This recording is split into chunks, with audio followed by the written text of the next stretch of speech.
Magandang araw po sa inyong lahat mga kahabi. Para po sa mga nagtatanong kung paano po gumagana itong DIY overflow pipes natin at kung paano po i-activate, ipapakita ko po sa inyo. Para po sa pag-activate ng ating DIY overflow pipes, kailangan lang po natin itong ilubog sa tubig hanggang sa mawala po ang kanyang bubbles. Kung sa tingin nyo po na wala na po itong bubbles, goods na po yan.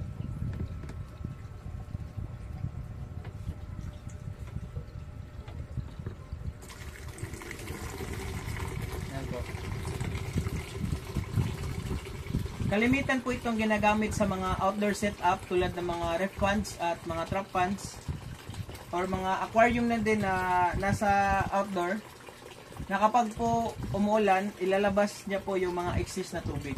Ganyan lang po kadali i-activate ang ating DIY overflow. Kapag po naubos niyo na po yung tubig, yan, itaas po natin, yan, kusa po siyang titigil. Kapag tataas na naman po ulit yung water level niya, kusa niya din po ito ma-activate at ilabas na naman ang excess na tubig. Pwede nyo din po itong dugtungan ng pipe, depende na po sa inyong setup. Malaking tulong na rin po ito sa atin, lalo na po ngayong tag-ulan. Yun lang po mga kahabi, maraming salamat at happy fish keeping.